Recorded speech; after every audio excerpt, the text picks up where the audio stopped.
L'église évangélique La Bénédiction sise à Djamé 220 logements avec ses pasteurs Sylviane et Samuel Manté en partenariat avec Christ Embassy Church présente la rhapsodie des réalités des pasteurs Christ et Anita Oyakhilome. Comme j'aime ma rhapsodie, tous les jours je lis ma rhapsodie. La rhapsodie des réalités dévotionnelles quotidiens et guides d'études bibliques distribués dans plus de 150 pays au monde et traduites en 148 langues. Pour ta croissance spirituelle, viens donc prendre ta rhapsodie des réalités. Comme j'aime ma La rhapsodie des réalités. Que la grâce de notre Seigneur Jésus-Christ de Nazareth surabonde dans votre vie.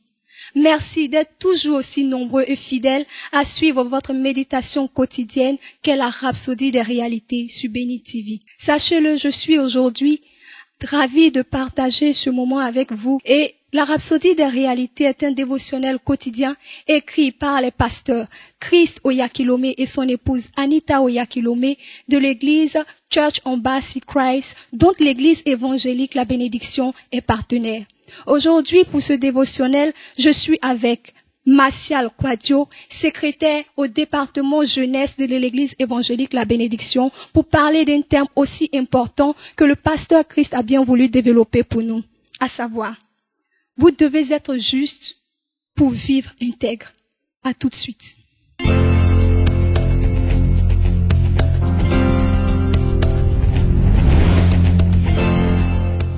Merci de rester fidèle à votre émission de dévotion matinale qu'est la rhapsodie des réalités. Comme je le disais tantôt, je suis avec le secrétaire général à la jeunesse de l'église évangélique La Bénédiction, nommé Martial Quadio. Bonjour Martial. Bonjour Monique, comment vas-tu? Je vais très bien, merci. Bonjour également à tous nos téléspectateurs qui nous suivent de partout dans le monde. Que la grâce et la paix de notre Seigneur abondent dans vos vies et dans vos familles. Amen. Amen. Le pasteur Christ, pour ce jour, veut nous donner un message très puissant, très fort, pour fortifier les uns et les autres. Et ce message est intitulé « Vous devez être juste pour vivre intègre ». Mais avant, nous allons permettre à Martial de pouvoir lire le verset de base. Merci encore Monique, c'est un très bon thème qui nous est donné de traiter aujourd'hui. Le verset de référence duquel tire ce beau message est Romains le chapitre 5 au verset 17. Où le Seigneur dit ceci: ceux qui reçoivent l'abondance de la grâce et du don de la justice régneront dans la vie par Jésus-Christ, lui seul. Pour expliquer son message, le pasteur Christ déclare que beaucoup ne comprennent pas la différence qui existe entre la justice et vivre dans la droiture. Étant né de nouveau, vous avez été rendu juste par Dieu, et c'est l'unique raison pour laquelle Dieu s'attend à ce que vous viviez ou que vous marchiez dans la droiture.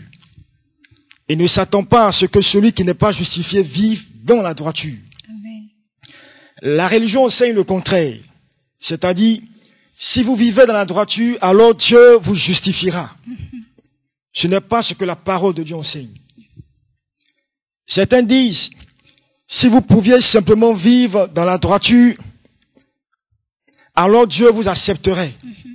C'est aussi incompatible avec les réalités de la parole de Dieu. La justice engendre la droiture. Amen. Et l'homme ne peut vivre intègre que s'il est justifié. Le chien aboie parce qu'il est un chien. Un chat ne peut pas aboyer parce qu'il n'est pas un chien. Et le chien aboie parce que cela fait partie de sa nature. Merci Martial pour cette lecture. Et qu'est-ce que nous devons comprendre par ce commentaire que pasteur Christ fait de ce verset de base?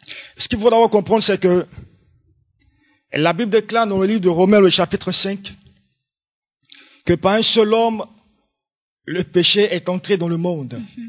Et par le péché, la mort a aussi régné. Et dans Romains, le chapitre 3, verset 23, il est dit, car tous sont péchés et sont privés de la gloire de Dieu. Partant donc de ce fait, nous étions sous le poids de la condamnation. Par conséquent, notre destinée, c'était l'enfer. Mais gloire soit rendue à Dieu qui a donné Jésus et qui est venu à la croix, qui est mort pour les péchés de l'humanité. Amen. Par le sacrifice que Christ a accompli à la croix, nous avons été transférés du royaume des ténèbres au royaume des dieux. Alléluia. Amen. Et de ce fait, tous ceux qui reconnaissent ou qui tous ceux qui reconnaissent le sacrifice que Christ a accompli à la croix sont justifiés par Dieu, par leur foi. Amen. Donc, bien-aimés, vous comprenez que le salut, la justice et la nouvelle naissance ont un lien. Alléluia. Pour être justifié d'après le pasteur Christ, il faut être né de nouveau. Il faut avoir rencontré Jésus-Christ de Nazareth, l'avoir accepté comme votre sauveur personnel, l'avoir accepté pour vivre la vie qu'il vous demande de vivre. Il n'y a point de justification qui ne passe pas par la nouvelle naissance. C'est ce que nous enseigne le pasteur Christ. Il n'y a point de justification qui ne passe pas par la nouvelle naissance. La nouvelle naissance est un point essentiel, un élément indispensable pour bénéficier de la justification de Jésus-Christ de Nazareth. Oui. C'est pourquoi l'homme de Dieu dit ici, étant né de nouveau, Oui. vous avez été rendu juste par Dieu. On n'est pas justifié par les œuvres que nous posons, mais nous sommes justifiés par le fait d'avoir accepté Christ comme son Seigneur Alléluia. et son sauveur personnel. Amen. Nous sommes justifiés par le fait d'avoir reconnu le sacrifice que Christ a accompli à la croix Alléluia. et de se conformer à la parole de Dieu. Il ne peut s'attendre que vous viviez dans la droiture. Celui qui est né de Dieu, il ne peut que vivre dans la droiture. Amen. Celui qui est né de Dieu, comme Martial l'a dit, il ne peut que vivre dans la droiture. Et le pasteur Christ le dit avec précision. Il dit la justice engendre la droiture. Ce n'est pas parce que vous êtes droit que vous êtes justifié. Certaines doctrines le disent. Mais pasteur Christ nous dit, en se basant sur la parole de Dieu, que notre justification ne vient pas de notre droiture.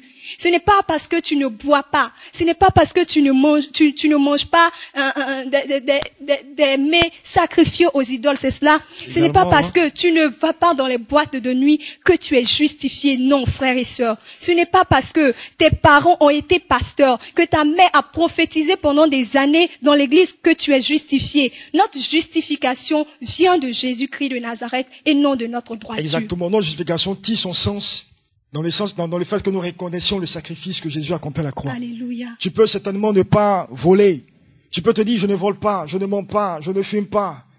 Mais ces choses ne te qualifient pas pour la justice de Dieu. Amen. Ce qui te qualifie pour la justice, c'est que tu as accepté Jésus comme ton Seigneur et ton Sauveur personnel. Alléluia. Oui, alléluia. Accepter Jésus comme son Seigneur et son Sauveur personnel voudrait dire que tu confesses Jésus-Christ de Nazareth de ta bouche, que tu reconnais le sacrifice qu'il a fait pour toi à la croix de Golgotha, que tu reconnais que Jésus est mort et il est ressuscité le 3e jour. La Bible dit, maudit soit quiconque est pendu au bois, mais notre Seigneur Jésus Martial, il s'est fait pendre au bois pour que tu sois bénédiction. Sa parole dit, il s'est fait malédiction pour que nous soyons bénédiction. Il a porté le fardeau qui était le tien pour te justifier. La Bible nous dit aussi que Dieu nous donne la paix, non point comme le monde la donne. Alléluia. Et pasteur Christ ici dit que nous ne sommes pas justifiés par notre droiture. Il faudrait comprendre par là, bien-aimés frères et sœurs dans le Seigneur, qu'il y a une droiture, tout comme il y a la paix selon le monde, il y a une droiture selon le monde. Exactement. Alléluia. Mais Jésus-Christ de Nazareth te donne de marcher dans sa droiture, selon sa définition, en passant forcément par la justification. Et il n'y a point de justification sans nouvelle naissance. Je veux même dire que la justice de Dieu nous qualifie pour marcher dans la droiture. Alléluia. Mais pour accéder à ce niveau, il faut être né de nouveau. Et la Bible déclare dans 2 Corinthiens 5, 17, si quelqu'un est en Christ, il est une nouvelle créature. Alléluia, il est une Les nouvelle choses créature. anciennes sont passées. Et voici, toutes choses sont devenues nouvelles. Donc, la nature de celui qui est né en Christ, c'est de communiquer, c'est de marcher dans la justice. Amen. C'est de marcher dans la droiture, c'est de communiquer. C'est de vivre la droiture, la justice de Dieu. Et pasteur Christ le dit parfaitement. Permettez-moi de lire. Il dit, la justice engendre la droiture. Exactement. L'homme ne peut vivre intègre que s'il est justifié. Le chien aboie parce qu'il est chien. Alléluia. Un chat ne peut pas aboyer parce qu'il est un chat. Alléluia. Amen. Lorsqu'on est justifié, en passant par la nouvelle naissance, notre nature devient, disons, nous n'avons plus besoin de faire d'efforts pour être droit. La droiture devient maintenant notre nature. Le chien n'a pas besoin de faire un effort pour aboyer, Martial. Le chien n'a pas besoin de faire un effort pour aboyer, parce que l'aboiement fait partie de sa nature. C'est comme ça. Lorsque nous sommes justifiés par Jésus-Christ de Nazareth, la droiture devient une nature. Nous n'avons plus besoin de faire d'efforts. Alléluia. Exactement. Et c'est pourquoi toi qui m'entends ce matin et qui penses que tu seras justifié par tes œuvres, le Seigneur te dit, si tu ne nais pas de nouveau, tu n'es pas qualifié pour la justice de Dieu. Et je te lance cet appel aujourd'hui, afin que toi qui m'entends, tu te décides à accepter Jésus comme ton Seigneur et ton Sauveur personnel. On parle de nouvelle naissance parce que c'est important. Nous croyons à une vie après la mort et nous croyons aussi à une mort après la mort. Alléluia. Bien-aimé qui nous regarde, quelle sera ta position? Quelle sera ta position dans le royaume de Dieu? Seras-tu dans la mort après la mort ou seras-tu dans la vie après la mort? Alléluia. Jésus-Christ de Nazareth te donne la possibilité de naître de nouveau. Ne dis pas, oh, je suis trop jeune. Non, ne dis pas, je suis trop jeune. Parce que la Bible dit, jeunesse, réjouis-toi au temps de ta jeunesse. Mais sache que Dieu te demandera de compte. Parce que ta vie ne t'appartient pas, n'est-ce pas, Martial? Exactement, ta vie ne t'appartient pas. Tu es né de Dieu pour une destinée précise dans ce monde. Alléluia. Et nous sommes dans les derniers temps. Les temps sont de plus en plus difficiles. Les temps sont mauvais. Et il faut que nous cherchions le Seigneur. Car il dit dans sa parole qu'il n'est point un homme pour mentir, il n'est point un fils d'homme pour se repentir. Ce qu'il dit, il accomplit. Ce qu'il a dit sur ta vie, il accomplira certainement. Mais il voudrait que tu le cherches parce qu'il dit qu'il se laisse trouver seulement par celui qui le cherche, pas ceux qui le cherchent avec ferveur, pas ceux qui le cherchent avec haine, pas ceux qui le cherchent avec ardeur. Jésus-Christ de Nazareth se laisse trouver par ceux-ci. C'est vrai, tu as longtemps vécu dans une vie d'aisance où tu pouvais faire ce que tu voulais, mais la vie ne t'appartient pas, bien-aimé. La vie ne t'appartient pas. Donne ta vie à Jésus-Christ de Nazareth. Nais de nouveau. Les choses de ce monde passeront, mais Jésus-Christ de Nazareth ne passera pas. Tu entends, nous parlons de Jésus-Christ de Nazareth. Demande-toi pourquoi, mais pourquoi ces jeunes-là qui ont la vie devant eux, qui peuvent faire comme moi, parlent aussi avec puissance de Jésus-Christ de Nazareth. C'est parce que ce Jésus-là que nous prêchons est réel. C'est parce que ce Jésus-là que nous prêchons est vivant. Amen. Il m'a libéré. Il a libéré Martial. Il nous a donné la vie éternelle. Et nous n'avons point de part ailleurs qu'en Jésus-Christ de Nazareth. N'est-ce pas? C'est ça. Alléluia.